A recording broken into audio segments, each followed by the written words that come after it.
24শে মে সকাল 11:10 নবদ্বীপ ধাম থেকে আমাদের এবারের গন্তব্য ছিল হচ্ছে নিউ আলিপুরদুয়ার। এবারে আমরা যাচ্ছিলাম ডুয়ার্স, মানে আমাদের গন্তব্য ছিল ডুয়ার্স। যেহেতু এটা হোলি স্পেশাল ট্রেন, তাই প্রচুর লেট করে ফেলেছে ট্রেনটি, প্রায় 1.5 ঘন্টা মতো। সময় নির্ধারিত যেটা ছিল তার অনেক আগেই কিন্তু আমরা স্টেশনে পৌঁছে গিয়েছিলাম। তো এবার বলি, আমাদের যাওয়ার চান্স কিন্তু মোটেই ছিল না। এবার আমাদের এই টিকিটটা কিন্তু মানালি ক্যান্সেল করার পরেই করে ফেলা হয়েছিল। তো আমাদের না যাওয়ার চান্সই কিন্তু ছিল 99%। তো হঠাৎই আগের দিন এসেই বলল যে ডুয়ার্স যাচ্ছে, যেহেতু টিকিট কনফার্ম করা ছিল আর ক্যান্সেল করা হয়নি সেটা, তো সেই কারণে সে আগের দিন এসে হঠাৎ করে বলল যাবে। তো সেই রাতের মধ্যেই সব কিছু প্যাকিং করা, প্লাস তার সঙ্গে ডুয়ার্সের রুম বুকিং করা, সব কিছু কিন্তু সেই রাতের মধ্যেই হলো, মানে আগের দিন রাত।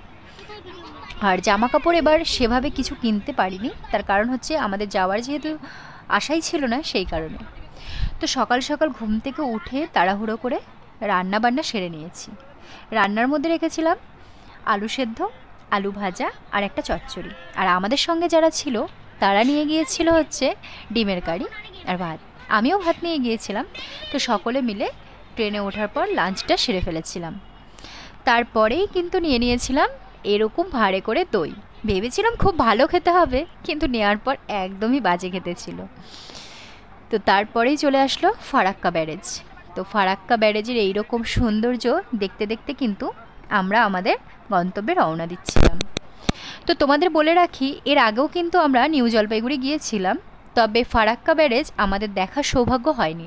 তার কারণ হচ্ছে আমরা যেবার দার্জিলিং গিয়েছিলাম সেইবার কিন্তু আমাদের এই ফারাক্কা ব্যারেজ না দেখার কারণ একটাই ছিল, আমরা রাতের বেলা পৌঁছেছিলাম। আর এবার আমাদের সৌভাগ্য ছিল, আমরা তাই এই ফারাক্কা ব্যারেজটি দেখতে পেয়েছিলাম। যেহেতু আমাদের ট্রেন অ্যাকচুয়ালি কিন্তু আমাদের রাতেই করা ছিল, তো সেটা আবার ক্যান্সেল করে আমাদের হোলি স্পেশাল ট্রেনটি করা হয়েছিল। তো সেই ট্রেনে করেই আমরা যাচ্ছিলাম। ট্রেনটি খুবই ভালো ছিল, পরিষ্কার পরিচ্ছন্ন, এমনকি স্পেসও খুব ভালো ছিল, যেগুলো মানে সিটগুলো ছিল সেগুলোও খুব ভালো ছিল। তো ফারাক্কা ব্যারেজের এইরকম সৌন্দর্য দেখতে দেখতে প্রায় বিকেল নেমে এসেছিলো। আর আমরা নিয়ে নিয়েছিলাম ঝালমুড়ি। সকলে মিলে ঝালমুড়ি খেতে খেতে গল্প করতে করতে যাচ্ছিলাম। আর যেতে যেতেই দেখা হলো এক দাদার সঙ্গে। উনি হচ্ছে ডুয়ার্সে যে চা ফ্যাক্টরি আছে ওখানকার 20 বছর নাকি উনি ম্যানেজার ছিলেন। তো ওনার জন্য বলতে পারো যে আমাদের পুরো ডুয়ার্সের ট্যুরটাই চেঞ্জ করতে হয়েছে। কীরকমভাবে সেটা তোমাদের আস্তে আস্তে বলছি। যেহেতু উনি 20 বছর ধরে ডুয়ার্স ছিলেন, সেই কারণে উনি আমাদেরকে সম্পূর্ণ ডুয়ার্সটা কিভাবে ঘুরবো সেভাবে উনি বলে দিয়েছিলেন। তো সেই মতো আমাদের ট্রেনের টিকিট আবার ক্যান্সেল করতে হয়। আমরা নর্মাল যে ট্রেনের টিকিট করেছিলাম এনজিপি অবধি, সেইটা ক্যান্সেল করে আমরা করে নিয়েছিলাম আবার ভেস্তাডোম কোচ। সেটা ক্যান্সেল করে আমরা ভেস্তাডোম কোচে শিলিগুড়ি অবধি এসেছিলাম। সেখান থেকে আমাদের ট্রেনের যাত্রা আবার শুরু হয়েছে, সেটা পরে আসছে। তো এই দাদা এখন বর্তমানে রয়েছেন সাউথ আফ্রিকাতে। যেহেতু এখানকার সেরকম সব কিছু ভালো নয়, সুবিধের নয়, সেই কারণে উনি চলে গিয়েছিলেন সাউথ আফ্রিকা। এখনও উনি সাউথ আফ্রিকাতেই আছেন।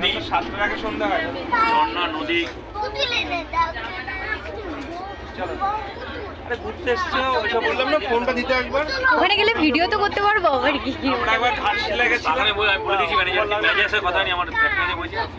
ম্যানেজার হচ্ছে আমার বন্ধু, আর যে ফ্যাক্টরি হচ্ছে আমার জুনিয়র। আমাকে স্যার স্যার বলে জুনিয়র। ওকে বললাম আমি রাত্রে আপনাকে একদম বাগানের ভেতরে যেখানে লেবারদের সাথে ফটো তোলা, চা পাতা তোলা সব করে।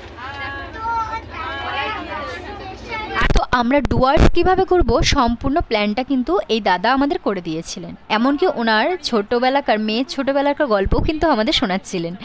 উনি নাকি এরকম ছোটোবেলায় ওনার মেয়ে শুধু যখন চা বাগানে গিয়েছিলেন, লেপার্ডের 3টে বাচ্চা পেয়েছিল, আর সেই 3টে বাচ্চার সাথে তার ছবিও রয়েছে। আমার মেয়ে যখন 3 মাসের বয়স ছিল, আমি 3টে চিতা বাচ্চা কুড়িয়ে পেয়েছিলাম। আচ্ছা, ওই চা বাগানে সবাই 3টে চিতা আমার মেয়ের সাথে তুলে রেখে দিচ্ছি 4-5টা ভালো করে। তাই আমি বলছি আমার বউকে বলছি রেখে দাও, যখন মেয়ের বিয়ে দেবো তখন বিয়ে দেওয়ার আগে দেখিয়ে দেবো যে মেয়ে ছোটলাতে ঠিক তার সাথে খেলে।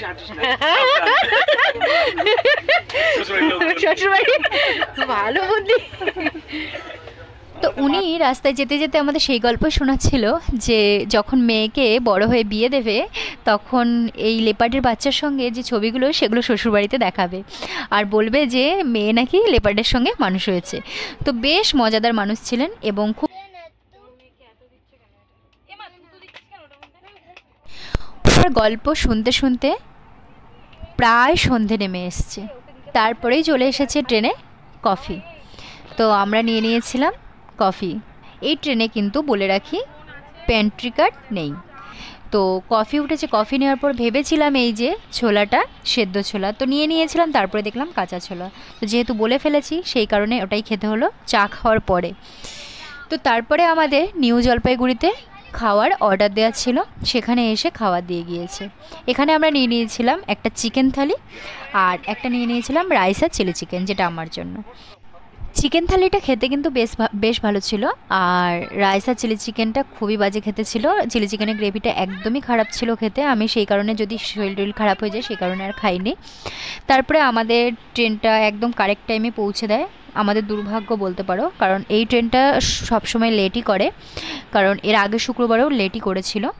তো কি আর করা যাবে, এটা আমাদের সৌভাগ্য বলবো না দুর্ভাগ্য বলবো, দুর্ভাগ্যই বলা চলে। তো সেই রাতের জন্য আমাদের কোনো রকম রুম বুক করা ছিল না। তো বাচ্চাদেরও খুব খিদে পেয়ে গিয়েছিল, এখানে স্টেশনের যে দোকানগুলো থাকে সেখান থেকেই আমরা বাচ্চাদের জন্য কিছু টুকটাক খাওয়া নিয়ে নিই। তারপরে এবার কাছে ধারে কিছু রুম খুঁজছিলাম, তার কারণ একদম আর্লি মর্নিংয়েই আমাদের বেরিয়ে যেতে হবে, একদম সকালবেলায়। আমরা যেহেতু আমাদের রুম বুক করা রয়েছে ডুয়ার্সে সেই কারণে। তো একদম স্টেশন থেকে দেখা যায় এরকমই আমরা একটা রুম বুক করে নিয়েছিলাম, একদম 5 মিনিটের হাঁটা পথ। 5 মিনিটও বলা ভুল চলে, মানে 2 মিনিট বলতে পারো। তো দেখা হবে নেক্সট ভিডিওতে। আজকের মতো ভিডিওটা এখানেই শেষ করছি, অনেকটা লং হয়ে যাচ্ছে। আমাদের জার্নির সম্পূর্ণ ভিডিও তোমাদের সাথে শেয়ার করব, আর তার সঙ্গে অনেক বড় একটা চমক রয়েছে, হাতির সাথে আমরা তাড়া খেয়েছি। তো চলো।